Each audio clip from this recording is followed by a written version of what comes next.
So cool. So we are here with the rope-based business collective from PMI to talk more about rope-based businesses like rope access companies, rope access contractors. Before we get started, I just want to remind everybody to keep your phones on silent during this time. And if you could please keep your computer muted unless you're actually speaking. If you do want to ask a question, feel free to unmute, ask the question, raise your hand, or type into the group chat, and we will try to get questions answered as they come up. Just to introduce the Rope-Based Business Collective, this is an effort that was really inaugurated by Brandon Beavers. Brandon and I were discussing that after you become a rope access technician, that's really just the beginning of the real work. Making a go of it as a business is really the hard part. And so in speaking with one another, we talked about what it might take to get a rope access interest turned into an actual business. We've spent some time speaking with entrepreneurs, business people, rope access technicians, people who have started rope access companies, people who work for others in rope access companies. We've talked to somebody with marketing.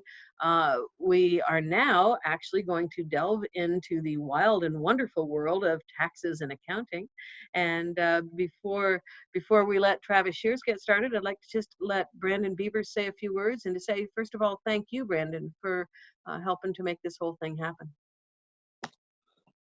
Thank you. This has come a long way in a short period of time. A little bit about me real quick. I started Rope Access back in April of 2017, and I dove into my first cave around 2015 and just kind of fell in love with it. Went to a Mexican restaurant one day after a caving trip and saw some friends, and I was like, hey, what's up? They was like, nothing much. We're fixing to go to the Falcon Stadium in Atlanta and do some rope work. I'm like, work? You can get paid for this? So it was about, I don't know, 6 months later, I started working here in Chattanooga doing some rope work. And then the past 4 years, I've leveled up, got my 2 and my 3 for Sprat, and it's been a wonderful time. I was on a job back in October, and somebody's like, hey, you should start your own business and do this for yourself. And it got me thinking. I was like, I don't know how to start a business. I was like, in the rope world, there's a lot that you can do. You don't have to start a business. You can go into a whole bunch of different fields. But I started thinking, I was like, who is somebody I could talk to that might know how to start a business, how to do it in this scope of work and make it work? I was like, Louie McCurley. She is the CEO of PMI, which is a huge rope access gear vendor. She can speak to that a little better than I can, but big business. And she was like, yeah, I'd love to talk. And so we came up with this and spent about 2 months just kind of talking about it before we finally got it going. But it's been fun. After we've had all these people on, I was talking to Jess, my wife, on here, and I was like, I need somebody for accounting or taxes. And so she reached out to her company, US Express, and found Travis Shears. He's been in it a little while. I'll let him tell you about that, but I appreciate you coming on, and this should be a good topic. Yeah. Thanks for having me. I hope so. So today, it's kind of funny. Today is April 15th. Historically, that's known as tax day, right? So good timing on your Louie's part for the topic. It's definitely timely, although this year, because of the pandemic, it's tax day is actually going to be a month later for most folks. So, but again, thanks for having me. As Brandon said, I'm Travis Shears. I'm currently Vice President of Tax at US Express, a large truckload carrier, publicly traded company based out of Chattanooga. I been in accounting for a little over 16 years now. I'm a CPA in Tennessee. My career's all been tax, although I do some financial accounting as part of that. I was in public accounting for 13 and a half years, and for the last 2.5 years, I've been at US Express. But my time in public accounting taught me enough to know that I should put a disclaimer out there for this, that I can speak generally about tax and accounting, but it's very detail driven topics. And so any examples given or questions answered during this session should not be considered accounting advice or relied upon. And you should always consult with your own personal tax and accounting professional for help. Again, those are very specific to the facts and circumstances in every situation. So with that, I can delve a little bit into an overview of accounting, why it's important, and things to look out for. I think accounting, I've heard it called before the scoreboard of business. Okay. It's how you know how you're doing, if you're ahead or you're behind. The income statement, so also known as a P&L or a profit and loss statement, that's sort of your game scoreboard. And so you can take a measurement. A game could be a month, it can be a quarter, it can be a year, it can be anywhere in between, right? That profit and loss or income statement will tell you how much money you've made or lost during that time frame. You record, as you might guess, your income and your expenses, your net incomes, your what's left after you take out your expenses, and a lot of times that profit and loss statement, that's the basis for your income tax returns. The balance sheet, that's like a lifetime scoreboard. So you've got your assets and your liabilities, and then your owner equity on the balance sheet. And assets, things like receivables from customers, equipment that you buy, tools that you buy, prepaid expenses like maybe insurance that you might have that you've already laid the cash out for. Those are your assets. When I talk about liabilities, that's payables. Who do you owe money to? Any debt that you may or may not have. And then owner's equity is sort of the money you make year over year, so your retained earnings, and also whatever capital you use to start the venture. So that balance sheet, I call it a lifetime scoreboard, because every year the income statement, whatever the results are, get rolled into the owner's equity portion through in a section called retained earnings that will kind of keep store of how you've done historically overall. So that's sort of the overview of accounting there on it being the scoreboard, why it's important. All of accounting is based on a very, very simple equation, right?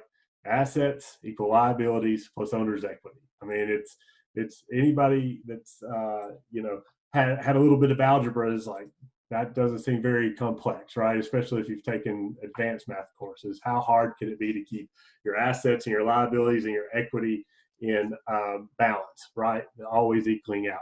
You would be surprised. That's why, it's very tedious, very, like I said before, facts and circumstances driven. And that whole, people like myself, like Jessica, we've made careers about keeping the accounting equation together. Assets equals liabilities plus owner's equity. Some people, they think about accounting and it's like, what is accounting? What is the accounting cycle? What do you do during accounting? And I saw this question pop up, and I don't delve a lot into it being at tax. I usually get the numbers given to me. I'm at the end of the train, right? So I don't see all the sausage getting made. I just see it at the end and then tack on my tax numbers to it. But going back to college, thinking about the accounting cycle, you've got to, if you really wanted to keep the books right, you've got to go through this. It's 8 steps. And so it's first, you've got to identify transactions. What's a transaction? Transaction can be anything, any business interaction, sales, purchases, payroll. Those are transactions. Then you've got to record those transactions. You've identified them. You know they happened. You've got to memorialize them somehow, and that's the recording of the transactions. Some folks keep it on ledger paper. A lot of folks use off-the-shelf software, right? You can do it in Excel as well. You could have your own.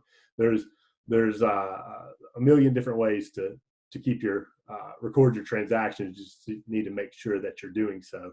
And then some of this I agree, disagree with, but because it gets lost in my minutia and kind of happens behind the scenes. But your transactions get recorded to what's known as a general ledger.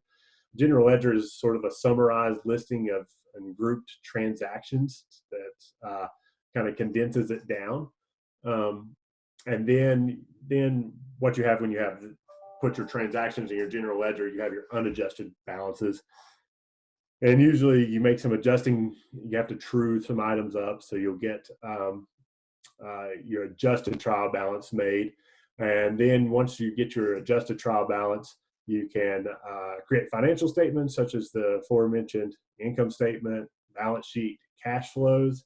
Didn't mention the cash flow statement before, but that kind of tracks how you are obtaining and using cash in your business, which is of top of mind for investors or banks where you have debt. They may want to see how are you using your cash. What does your cash flow look like? Are you going to be able to make good on your debt? And then once you have those, you can make any closing entries and finalize your trial balances, right? And so that's sort of the accounting cycle that just perpetuates every, whatever your cycle is. Is it weekly? Is it monthly? Is it quarterly or annually? I would dare say not many people go beyond annually because you kind of need that annual scoreboard check for reports and taxes and things like that. So that's my little 5-10 minute take on an overview of accounting to get our head in the right place. And then I know this podcast, this webcast is for aspiring business owners, right? Entrepreneurs like yourselves on there. And I started thinking about, what is important from a accounting and tax perspective when starting a business, right? And the first thing I thought of is, what kind of entity are you going to have? Do you want to do a sole proprietorship? As many of you may know, that kind of entity is somewhat frowned upon because there could be unlimited liability that could attach to not only your business assets, but your personal assets. So usually you would not want to do a sole proprietorship. There may be some business models where it's a-okay, but I'm not sure rope-based business models are the ones there. There's partnerships, there's LLCs, there's S-corps, there's C-corps. I would guess not many would want to do C-corps because there's double taxation that comes along with that. The company has to pay taxes, and then the owners also have to pay taxes on that money. But it could make sense in certain circumstances. I would say most small businesses getting started out would be looking at the LLC, partnership, or S-corp route. I don't think there's necessarily a hard and fast rule of which one is superior. It's all dependent on a lot of things, how you want to run the business, what state you're located in, because there's different rules in different states for the various types of entities that you'd want to be abreast of. And then also there's things to think about the limitation of liability. It's not all based on taxes, right? So limitation of liability could be different. Employment taxes can be different. And I think I mentioned before, income taxes, federal and state, could be different for each type of entity.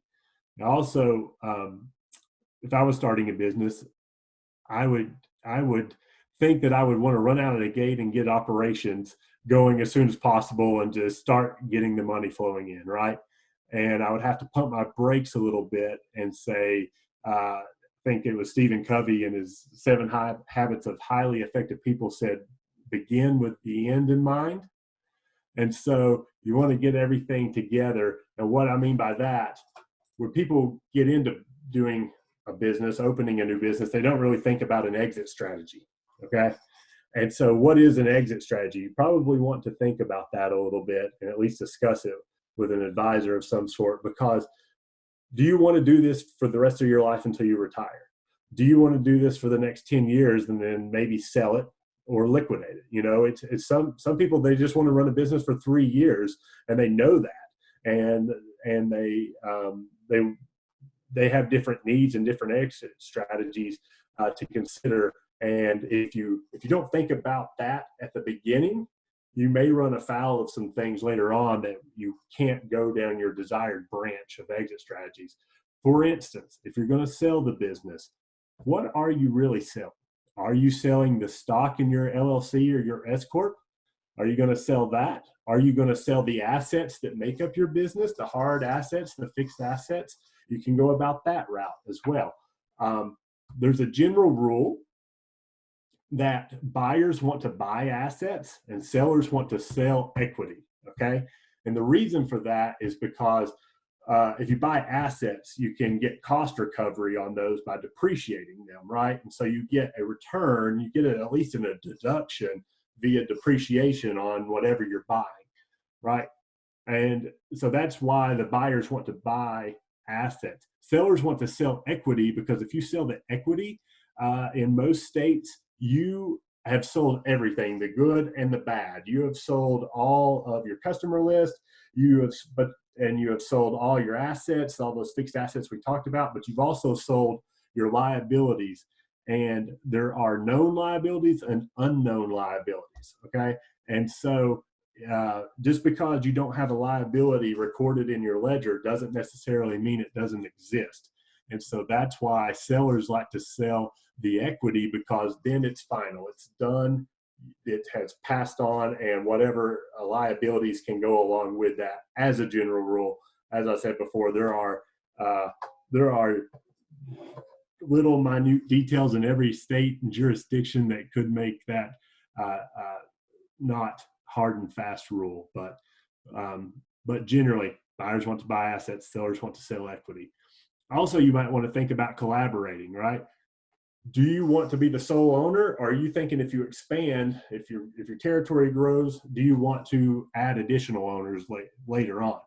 If so, whatever form of entity you choose needs to be adaptable to that, to where you can add new partners or new shareholders, and whether they're just silent partners or actual operating partners doing the work with you. Those are things to think about when setting up the business. So hopefully, any other questions that come out of that, sort of setting up the business, getting started, those are the pertinent items I thought of. Yeah, maybe jumping ahead on other topics in the forward part of the video, but you talked about depreciation. Yeah. I know one of the topics is going to be what tax breaks can you find, stuff like that. But most of my cost is going to be, I've got to go get a pressure washer. I've got to go get window washing equipment. I've got to go get 10 grand in gear that does not have a lifetime warranty. It's going to expire eventually. Hard goods are just kind of as needed, but soft goods, they have a life limit. And then just whatever may get torn, cut. Seen 600-foot ropes get a nick right in the middle and you got to cut it in half. That's right. So, can you speak on depreciation a little bit on stuff like Sure. that, how it works? Sure. So depreciation is, from a tax perspective, it's sort of, how you recover your cost you outlaid there, right? So you buy a piece of equipment and it's going to last for 3 years, 5 years, 10 years, okay? The IRS would say you have to depreciate that over the life of the asset, right? But there's laws in place now through the Tax Cut and Jobs Act, and that give, for tax purposes, what's known as bonus depreciation. So for equipment and tools, those types of purposes, you can deduct the full cost by in the first year you buy them, which is really advantageous to taxpayers, right? You get the money, you can deduct it up front as opposed to have to spread it out over the life of that asset. Okay, so that's the current environment on it, and so that's set to phase out. I believe it's 2025 maybe that bonus depreciation won't be allowed. But there's another perk, I guess, in the tax code for smaller businesses. And when I say smaller business, I mean it's still a pretty large number. I can't recall offhand how much your purchases have to be under, but it's a pretty large number in the millions. And you can, through Section 179, you can also take a deduction for that, right? And so that can help from a cash flow perspective on being able to at least take a deduction for your entire outlay on equipment and things. Now, is that, if you buy an office, you're not going to be able to take bonus depreciation on real property, and land is never depreciable if you buy land along with it. right? Is that refundable or non-refundable? Not refundable. So if you, let's say you started a business in the fourth quarter of the year in the fall, and you've got to report at December 31st. You've closed the books and you have to report on that year, right? And so maybe you only made $15,000 net, but your equipment costs you $25,000, right? So basically what you'll have for your business is you will get to carry over that loss to the following years. It's known as a net operating loss carry forward, and you can carry that forward to use in different years. You won't get that excess money back though. So it'll just offset your taxes for the following periods. Am I correct in thinking that it's 3 years that you can carry that forward total? No, not for net. It would depend. It depends on the form of the entity. For C corporations, it's unlimited now for the Tax Cuts and Jobs Act, right? It used to be 20 years. Now it may be different for the flow throughs and sole proprietorships on how you can reflect that. Though. That may be what you're referencing, Jessica. Okay. So when you were first starting a business, like right now, I just filed my LLC. I'm starting to buy these things that I need. Yeah. How do I repay my personal expenses from the business, for the business, to the business? Yeah. So that's a good question, because commingling of money it's difficult to track, right? And I would suggest from the get-go, have separate bank accounts, separate credit cards for the business and the personal use, because if you don't do that, you can have difficulty trying to break it out after the fact. It becomes hard to do that. And also, if the IRS or someone were asking for your records and you have to give them your personal records and have to point out which ones are business, I mean, it becomes a huge mess. And it might undo any planning you had set up in the forefront to limit your liability. It may undo that if you've commingled your funds. So I would suggest that you have separate bank account, track whatever money you put in to begin with as your capital contribution. If you do it via a loan, you should paper that loan with as debt with a stated interest rate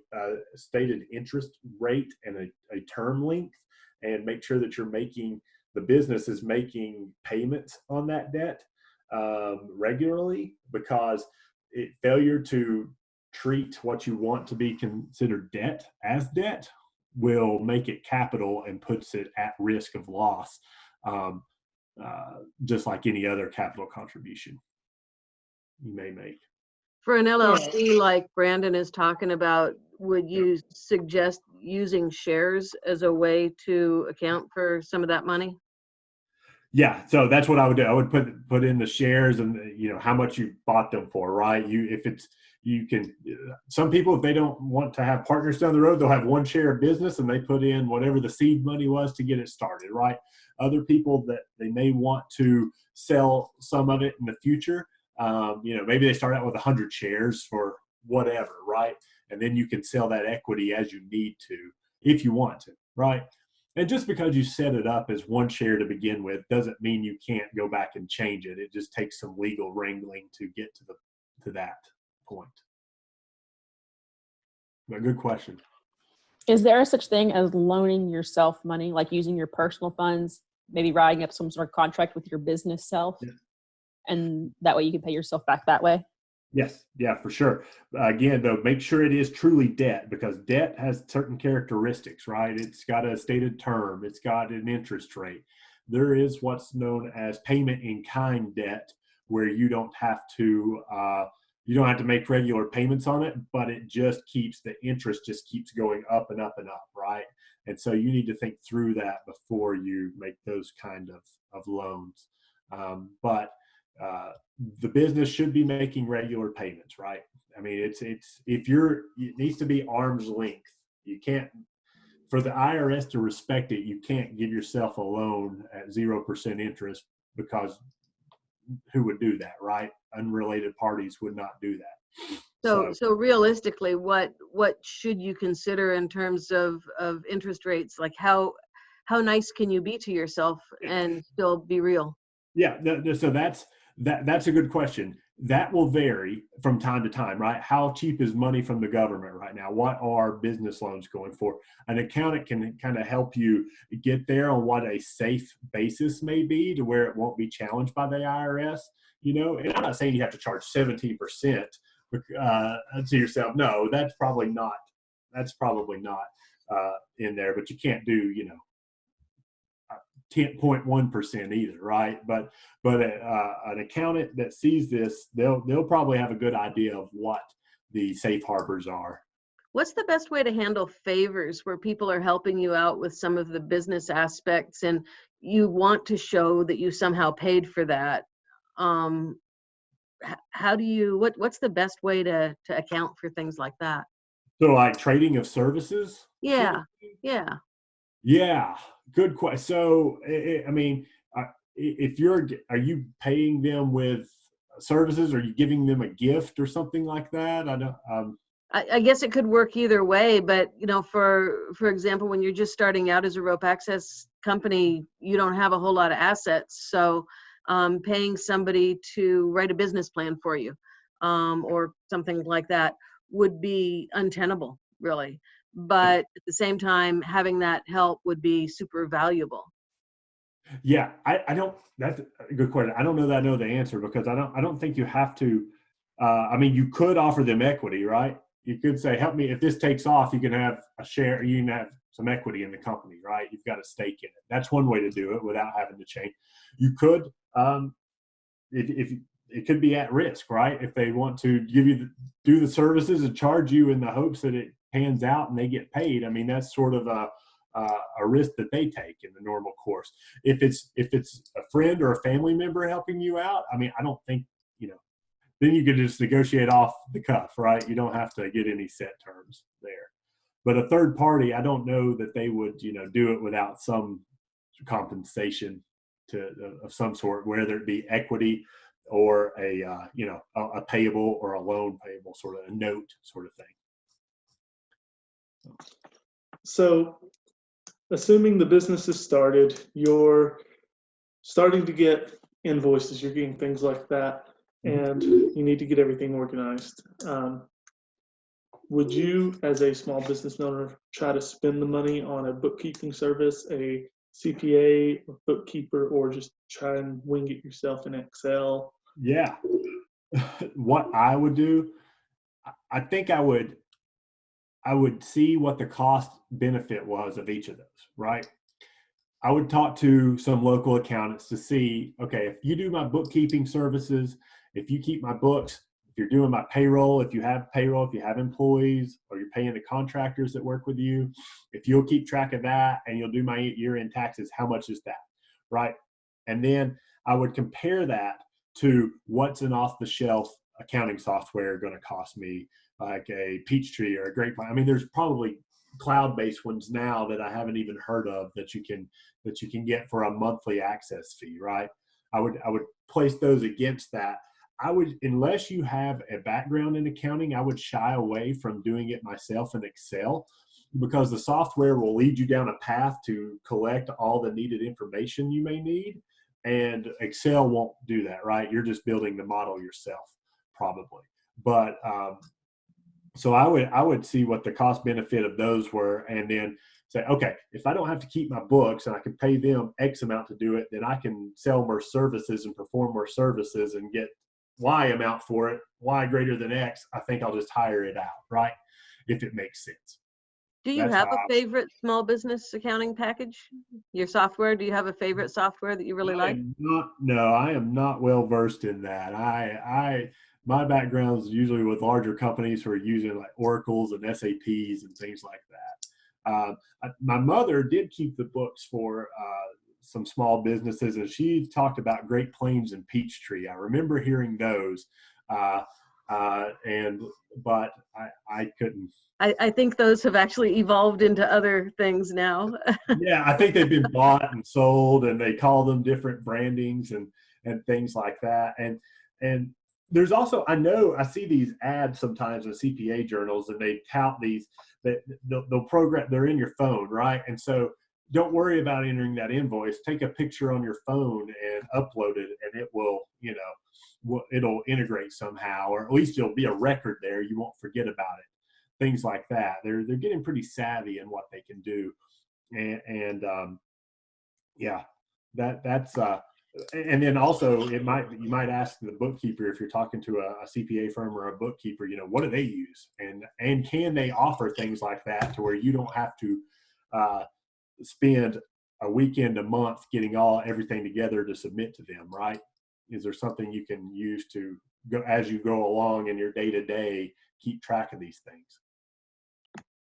So going right along here, now that we have picked whether we're doing Excel or we're doing a bookkeeper or whatever, Yeah. what are some expenses that you absolutely need to keep track of? Yeah. Vehicles, startup. Yeah. So definitely your startup expenditures, right? Because you're going to have your initial capital or a loan.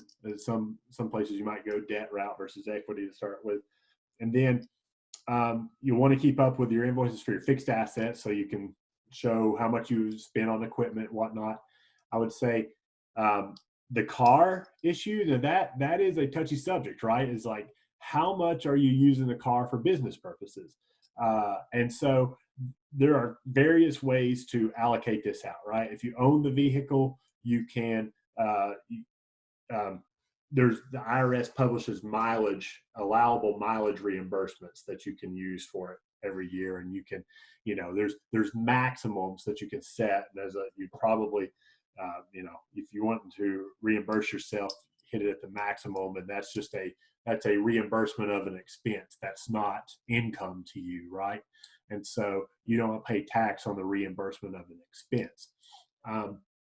So you can do it that way. You could also, some people, they start a business and they need a specialized truck and they buy one and they finance it, right? I wouldn't commingle that. I think I would just put that on the business's books and depreciate it over the time. And not, if you're using it for personal use, then you need to come up with some sort of record keeping system on how much did you use it for personal use, and things like that, because that is a favorite topic, I think, of the IRS to challenge, is the personal use of a business vehicle and vice versa. Well, switching from spending money to making money, Sure. I need to send someone a bill. For accounting and audit purposes, what does my invoice need to have on it? What needs to be included on invoices? Yeah, I think you should have a unique invoice number on there so you can identify it, which one you're talking about in the case a dispute arises. You need to have the date. What did you sell, right? Did you sell a service? Did you sell some equipment? Some whatever needs to be listed on there. What was sold, who it was sold to, and name, address. If it's another business, if you can get their EIN, so there's no mistaking who that business is, right? Have that on there to track it. And then what the payment terms are. When is it due? Upon receipt, within 30 days, within 60 days, something like that. That way, if you have to, if it's not getting paid, you can actually point to something to say, hey, I sold you XYZ on this date for this amount, and the payment terms at the bottom said you would pay me within this amount of time. And then there's no dispute, right? So hopefully you will have agreed upon those terms in advance. There's nothing better than getting an invoice when you think you've got 30 days to pay it and they want it right away, right? So anyway. I think one of the hardest things for field people in the rope access and pretty much any industry that has field people is that inside work, that accounting piece, the billing my customers, chasing my customers when they don't pay me, arguing with my customers when they said they paid me, but I don't seem to have the money. How much of that is okay to defer to a bookkeeper versus how much do you need to do yourself? So there are businesses out there that are side businesses, or within some CPA firms, they'll have this, right? They will harass your debt and try to collect your debts. They'll expect a cut, right, for doing that, but they'll do it. or they may get paid hourly, right? And so I think it depends on how you value your time, right? If, like I said, if you don't have to spend time doing that work and it can translate into additional revenue, it's probably worth it to outsource it. If not, then probably need to figure out how to limit up front the amount of time you'll have to spend on the back end trying to do those not so fun things. Do you have any experience on how to calculate the cost of an employee? Because That's right. That's a good question, because it's more than just a salary or an hourly expense, right? An employee, you're going to have, if you're providing the insurance, right, the employer portion of the insurance got to be factored in. Payroll taxes need to be factored in. You know, the employee pays half of the Social Security and the Medicare, and the business pays the other half of it. So it's 15.3% ish total, right? And so that's got to go in there, right? You're the employer side is 7.65%. There's also unemployment insurance that you'll have to pay on the first so many dollars of compensation paid to the employees, and that varies by state, and it can vary by industry and how your history of unemployment claims are and things like that. So and then there's also fringe benefits if you need to put any of those in there, additional insurance that the company pays, or access to a car, or access to other perks, and then also training. Do people hit the ground running and they know exactly what they need to do, or do you have to spend some time and maybe some money getting them training to get them ready to go before they can start doing the work? So I see, sometimes the cost of an employee, it's like 120%, 130% of the actual salary that they're making there. You can tack on another 20 or 30% to it, and that'll give you around a ballpark type estimate. So I've heard that you should expect to pay around 30% in taxes on income earned. Is that about right? Well, it depends. So it depends on the state you're in and how they tax whatever entity you have, because state taxes can range from anywhere from 2% in some low tax jurisdictions to upwards to 10 or 12% in some higher tax jurisdictions. So the state taxes is a big wild card there. Federal taxes can range from anywhere from 0% to 40%. 39.6, I think, is the top bracket, right? Now it's weighted. There are tiers, right? Not everybody pays the 39.6%. Only the top earners pay that. But it's hard to say a given amount without knowing where you're at and what kind of entity you have, because there are perks for flow-through entities. There's through the Tax Cut and Jobs Act, there is what's known as is it 199A income, where you can get, basically they were trying to give small businesses a perk because corporations were getting all these large perks. And so it's a deduction, section 199A, where you can take off 20% if it's a flow through of your business income. And so, but it's all facts and circumstances based, and how do you calculate what your business qualified trader business income is and things like that. The devil's in the details of all those. So Jess sent me something here that I really do need to ask. Good question. All right. How do you do state taxes and just stuff like that in general when, say, you're a Tennessee business and I might be working in Colorado or Georgia or somewhere else? Yeah, so that's going to vary all over the board, and states have what they call, some states, if you enter it and do any work, that work's going to be subject to taxation, right?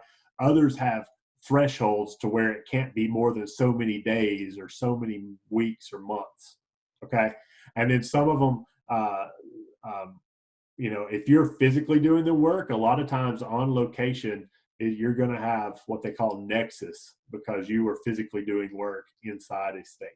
And so that's on those invoices we talked about. If you invoice, this job, Colorado, and maybe that makes it easier to track at the end of the year. Yeah, I know this year was a good year for me because I worked in so many different states, and the states that I worked in, it seems like I always came in just under the threshold of having to pay state taxes on all of my. So I ended up paying just about $0 on my taxes everywhere I went because I just came in. That's good tax planning. That's impressive. That's all luck right there. As a small business, Travis, what are your thoughts about hiring people as an employee versus as a sub? Yeah. So the employees, they come with a lot of added cost, right? And we were talking about it. You've got the insurance if you provide that. You've got all the payroll taxes. With the contractor, you agree upon the rate, and then they go. Right, and they do, and you just pay them that one rate, and you give them a 1099 at the end of the year. I think contractors are easier to deal with. It's more straightforward. You don't have to do as much tracking around them, and then contractors, well, it could be, it may be easier to fire a contractor than it is to fire an employee in some states, right? And so, but the cost, I don't know, you tell me, are contractors generally more expensive than an employee? That might be the trade-off, but if the pay is equal, I would go contractor there. I've actually been looking into that, and I cannot get a straight answer. I've talked with the Chamber of Commerce and the Business Development Center, and they said I'm just going to have to call the Department of Revenue. Which could be a double-edged sword, but they say there's 21 questions that the IRS will ask, and the biggest one is, are you setting a time, and are you providing the materials to do the job? And I was like, I am going to set a start time, but I also call them and ask if they even want to work, but it's also not feasible for them to, carry everything they need to do the job. Otherwise, they would own their own business doing what I do. And then they can also say, and you don't have to answer no to all of those questions. They're test questions. They're kind of, you're looking for a general impression of how that employee is treated, not as a definitive yes or no. Yeah. Right. Yeah. And I don't have a ton of background in that, but I do know I am aware of the questions they try to ask to see whether they're more employee-like versus contractor-like, and how they should be treated and whatnot there. And the IRS has theirs, and then states have their own thoughts too sometimes. And a good employment attorney can argue both sides of the equation for any given employee. So probably, I mean, it can be. It's very facts and circumstances, and it is a gray area, which are great for attorneys. That's right. Getting audited, and so you should have been paying them as a W-2, and getting all that back interest. But Jess wrote in, and she said, best places to be able to read or search the state federal tax laws that you may need more information on. Yeah, so can you repeat that, Brandon? Yeah, so I think she's just asking where you can look, what resources you can have to find information on federal and state tax laws. For folks not in the business of accounting and access to research tools, I would say the state departments of revenue are a good starting point to at least get a baseline. And they have good publications. I mean, taxes are complicated, and they try to make it easy to read. Sometimes they fail at that, and it still doesn't make any sense, even to me, who I live in taxes, right? And so I would start with the State Department of Revenue's websites to read the rules and whatnot. Go to Google, see what you can find in the editorial section. There might be a accounting journal or a CPA journal article on it that may pop up, but If it gets if those don't answer the specific questions, then any local CPA probably has access, pays a subscription to a research tool that they could kind of dig in a little deeper, and it'll cross-reference and have links to editorials, court cases, the actual statute, all of those things. So moving on a little bit, what is a write-off and what can I write off? Yeah, so a write-off, when I think of a write-off, to me, that means a deduction, right? That you've got all this revenue and then you want to take it down so you're paying, on the net, right? So it's a deduction, and you can write off, wages you've paid, what you've paid yourself. If you're an employee, you can write off equipment. We were talking about depreciation earlier, right?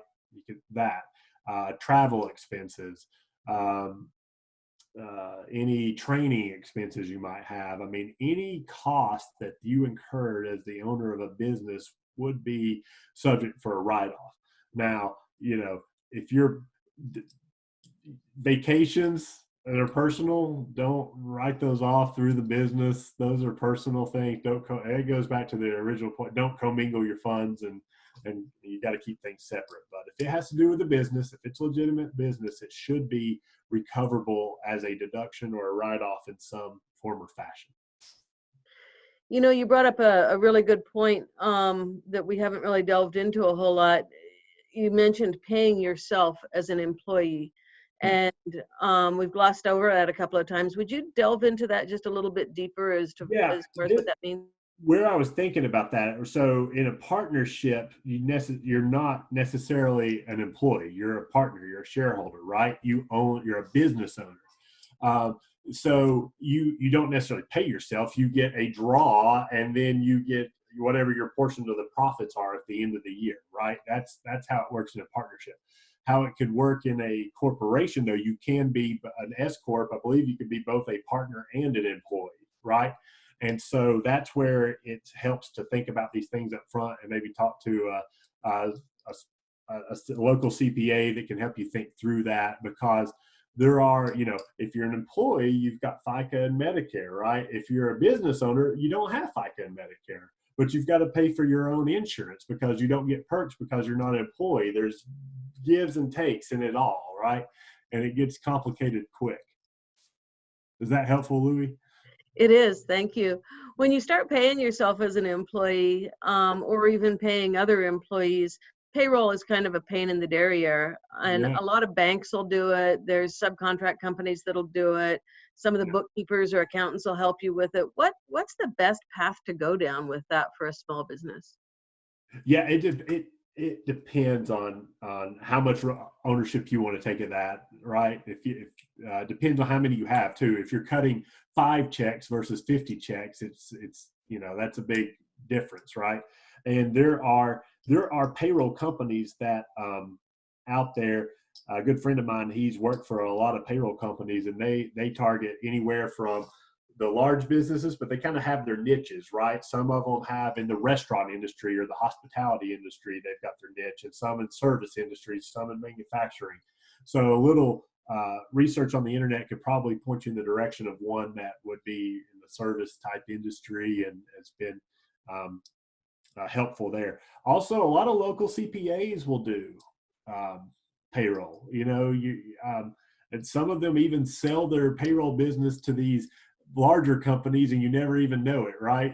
They just masked under John Doe's CPA, and they've got a custom web page. You enter the info, and it's really going on to a bigger player in the space. So yeah, those companies that you're talking about, I've found to be. I mean, we're a little bit larger than a startup rope access company, but still, I have found the employment partner kind of companies to be super, super valuable, because they can offer health insurance benefits, they can offer 401k benefits, they can offer a lot of things coming across as a larger employer than you really have the resources to provide yourself.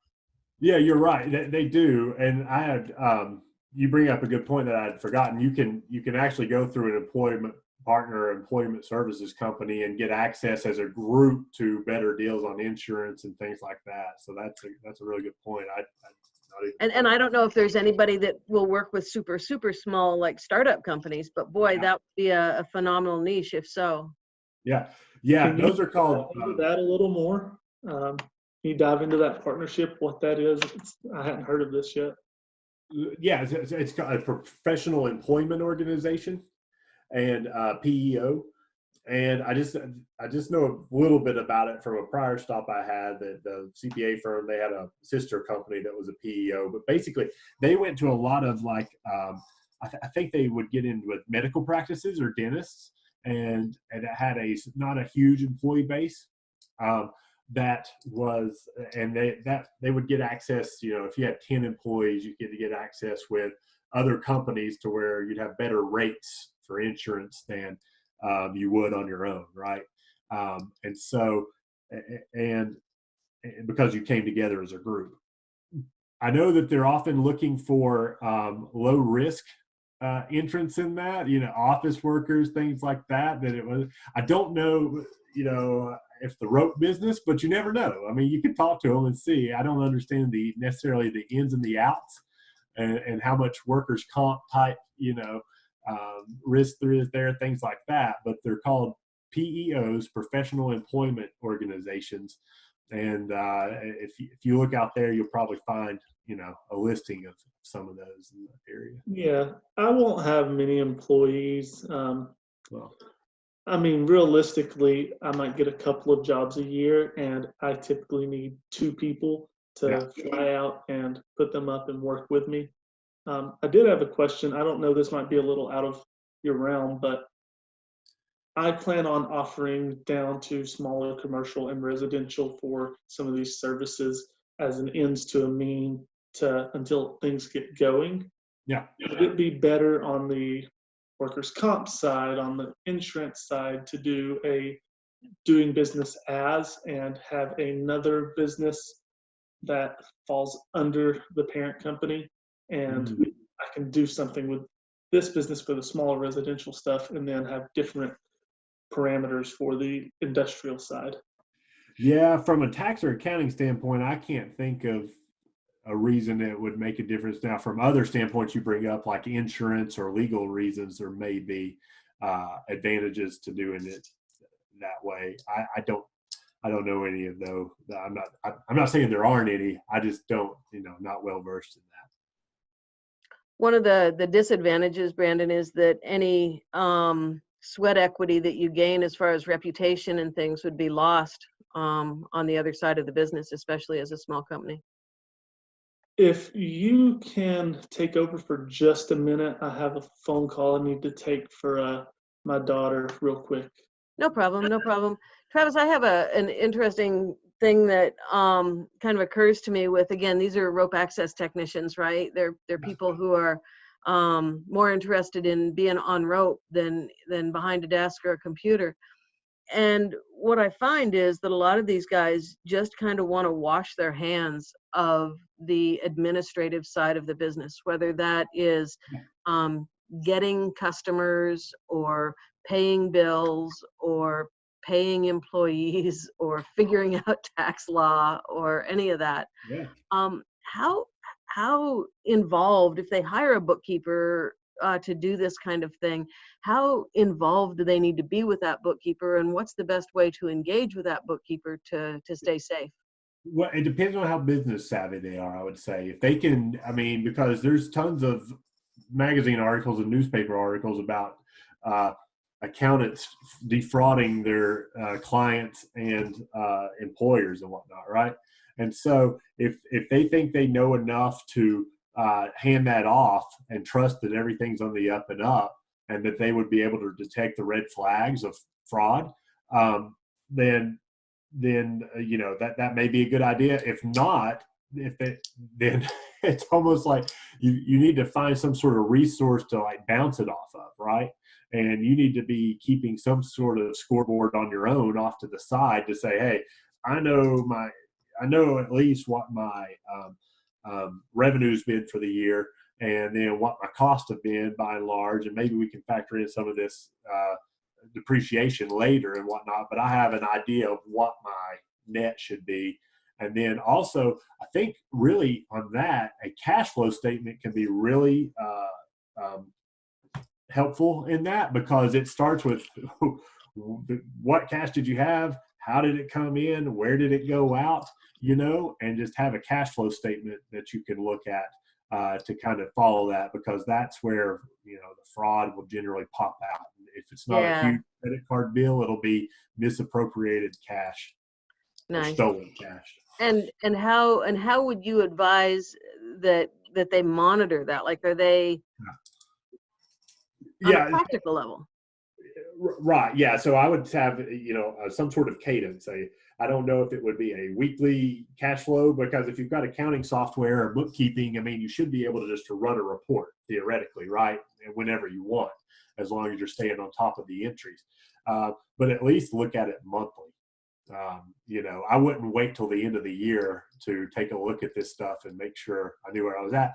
Plus, you're going to have to be making probably quarterly tax estimates anyway, right? And so you're going to need to look at it at least on a quarterly basis to make your estimate where your taxes will be. So, Brandon, it looks like you're off your phone call. Yeah, I'm good now. Okay, good. You had another question about the DBA. Yeah, I heard you say something real quick before I had to jump off. What were the cons or pros? I didn't really catch it, of possibly doing business as for these two kind of separate risk involved tasks. I don't really know. I don't, that's kind of a foreign concept to me. The doing business as was kind of a branding thing. Maybe you've named the business, it was Travis Shears LLC, but that really doesn't sell in the industry. So you named it something else, and so it's legally it's Travis Shears LLC, but it's doing business as Top Rate Accountants, whatever, And so that's how I think about it. I'm not sure I understand the angle. And as an accounting side, it makes no difference what you call yourself. It's all the same books. Right. So if you're saying you have the same, if you're saying you've got different revenue streams, different businesses, but it's under one legal entity, is that what you're alluding to, Brandon? It's sort of different. I didn't know if it was a difference on the books and the pay, and then more importantly for my concerns is if I'm going to be paying this outrageous insurance and workers' comp payment for working at height. Yeah. Is it more feasible to open a second business that handles the residential side, or do a doing business as? Because they're different. Yeah, because they're different risk one's factors. On the ground and one's in the air. Yeah. But that may be. I would suggest talk to an attorney or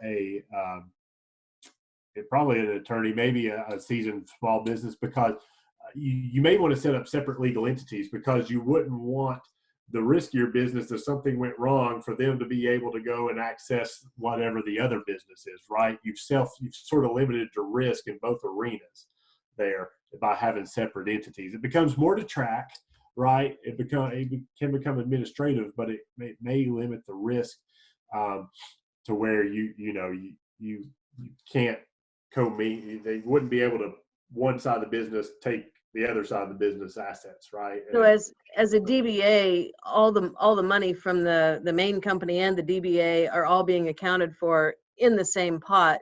So right. I don't think that your risk pool, I don't think anybody would let you separate that risk pool. I think they'd say, you're this company, and whether you call yourself this today and that tomorrow, it would be really hard to shield that money that you've earned in one from the other if your books are merged. So it very well may be beneficial to split them. Just have two completely separate companies, but then there's some downsides to that too, because then they're two small companies instead of. Or you report under the parent. Maybe you have a parent company and they own interest in the two smaller companies, right? Right. And then everything rolls up to the parent. You could That's potentially do it that way. Would you have to have a parent company in 2 separate entities and pay as 3 separate businesses? I know Well, no, not necessarily. You probably have to have at least 2 operating companies, and then the parent company is what's known as a holding company. And all they do is they have the stock of the 2. They don't have, all they have is their assets, I guess, are the stock in those lower tier entities, the 2 operating entities where you're doing the residential and then the commercial side, right? So, probably unless you want to have, the owner is an employee of the parent company and then the other 2, but you don't have to do it that way, right? But it's sort of like an umbrella, and then it's tiered, right? And so it could be as simple as there's one owner, you are the owner, and it's a single member LLC, and it doesn't really matter for taxes because it's disregarded entity, and it just rolls up unto you anyway, right? For tax purposes, but for legal purposes, they're separate entities, LLCs. So.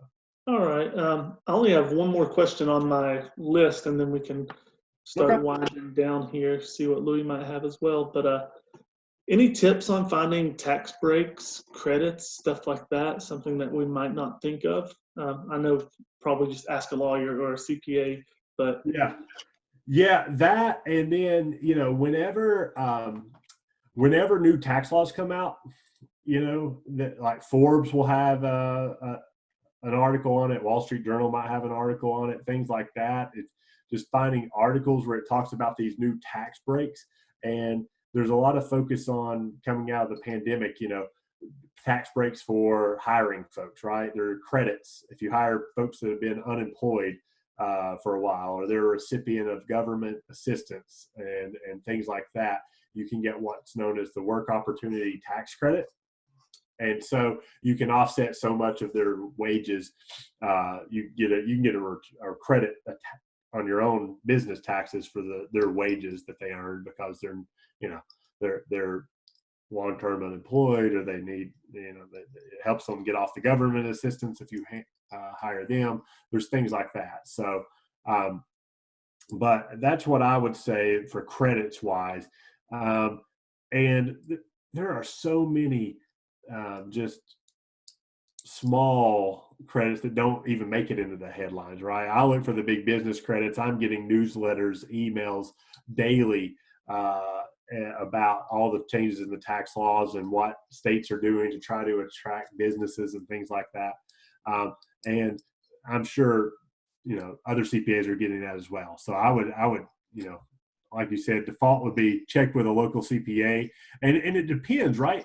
Your Tennessee CPA may not, if you're branching out and doing work in Colorado, they may not be aware of the breaks in Colorado like a Colorado CPA will. Some of the bigger firms, they may have a network where they can say, hey, let me call my friend and he has a practice or she has a practice out there, and they may know. And then some of the even bigger firms, they may have an office out there where they can just, it's like, oh, let me see what our Denver office says on this, right? But the best way to, know about the big ones would be anytime a new tax bill comes out, there's going to be coverage in your Forbes, your Fortune, your CNBC, MSNBC, or even Wall Street to at least know, kind of what's out there, what's new. The way I do it, though, I have a subscription service, and I have to do, I have to research it, put in addresses and my locations, and it'll kind of tell me what credits will be in there, things like that. Those are tools that CPAs would have access to. So how much time a week do you spend reading accounting and tax journals just to keep yourself up to date with all the changes that are constantly happening? Yeah, so it depends. On a busy week, when a new sweeping law like the Tax Cuts and Jobs Act that came out, I mean, it was all my time. And I was in public practice then because everybody would call with questions, and my colleagues would call with questions, and I would do presentations on the new tax law and what's changed and things like that. Now that I'm in the corporate setting, I'll maybe 30 minutes a day, unless it's a huge sweeping change. And then I'll do webcast. I'll probably do an hour or two webcast a week to keep track of all the law changes and whatnot. Nice. Yeah. So in all the years that you've been doing this stuff and the different people that you've worked with over the years and the things that, I'm sure your family members and friends ask you lots and lots of questions, and you're probably sitting in the backyard with a burger in one hand and a beer in the other saying, man, if only you had thought of X 20 years ago. Yeah. What's X? What is X? If I'd only thought of X. If they had, as a business starter, like what do people screw up the most that they just start a business and just like, oh. Yeah. I think they put the making money, they just want to get out there and start doing, right? And they don't put in the work up front to make sure they've thought through everything and plotted it out and planned. And then they get into it and they realize it's coming at them fast and it's hard to change that, right? And if they could have go back and spend a little bit more time up front, making sure that all the T's were crossed and the I's were dotted, that would help, right? Or they take it upon themselves. They'll download TurboTax, which I use TurboTax for my own personal taxes, but they'll use TurboTax and they'll tell me some of the things they did, and I'll think to myself, man, they paid a lot extra tax. They could have had more deductions, and why didn't But far be it from me to say. right. But I don't want to go down that path with them. I just smile and nod and drink my beer. I think I'm being forced to be patiently reluctant for work because I've got one more season to work for another company at a minimum, and I advise them, hey, I'm starting another a business, and it's not in direct competition with you, but so I have like 5 or 6 months here that I'm going to be able to plan and do and work with the business center and commerce. That's great. And then come the winter time, I should have a decent little nest egg and be able to actually hit the ground running. Yeah. Not completely blind running into a tree. You also happen to be married to a brainiac, so count your blessings and use that, buddy. Yeah, she does the budget for fun. I was looking at the budget this morning, and she has like 130 categories. And Nice. we have variables for bus tags, diesel, campgrounds, everything under the moon. That's awesome. She probably has something for, hey, we're going to need batteries in 6 months. Yeah. But I'll look at the account like, hey, that looks pretty good. And she's like, $500. I'm like, how are we short $500? Like, well, that money's already allocated to something 6 months away. I'm like, Yeah. Travis, you've been an absolute joy to speak with. Brandon, do you have any closing questions that you'd like to touch on or anything that we didn't address? Just one quick thing. You were talking about the accounting cycle. I think you said 8 different things, and you started explaining each one. Yeah. And I kind of got lost in what each one was when you were explaining them. Could you briefly tell what each one was without explaining what they do? Sure. Yeah. So hopefully people stayed awake past that section when going through the accounting cycle. I mean, even Jessica and I may have glazed over a little bit, but the accounting cycle, you need to identify transactions. What are your transactions? Sales, purchases, payroll, anything related to the business. Identify a transaction there, record it, right? It's not enough to just say, I know it happened. Make sure you record it via your accounting software, Excel spreadsheet, whatever. Make sure it gets recorded. Then you can post it to a general ledger, which will kind of summarize like-kinded transactions together. So you can see, oh, here's all my fuel expense. It's made out of all these Exxon and Shell charges and whatnot, right? Collapse. And then you can look at that. You'll have an unadjusted trial balance. You'll look at that, make some adjustments to it with adjusting entries, and then create the adjusted trial balance, which you can run financial statements such as the income statement, the balance sheet, the cash flow statement out of that. And then once you review those, you might want to make some final entries to get the books just right there. So that is the cycle: identify, record, post, calculate, adjust, create financial statements, and then final entries, closing entries. And I think Jess will know most of this. Oh yeah, I'm going to be deferring a lot of my stuff to her on the financial side. Everyone should, there's a good entrepreneur tip. Marry an accountant. There you go. Brilliant, brilliant. Travis, do you have any closing thoughts that you'd like to leave us with? No, hey, thanks for inviting me to participate. This has been fun. So good luck to everybody out there that's being an entrepreneur. I love entrepreneurs. I greatly appreciate you coming on. It's a lot of useful information, and it's people like you that are going to make this work and get a good collection of information to share. Well, good luck, guys. Happy I could be a small part of it. Super. Thank Thank you all for being here. Bye now.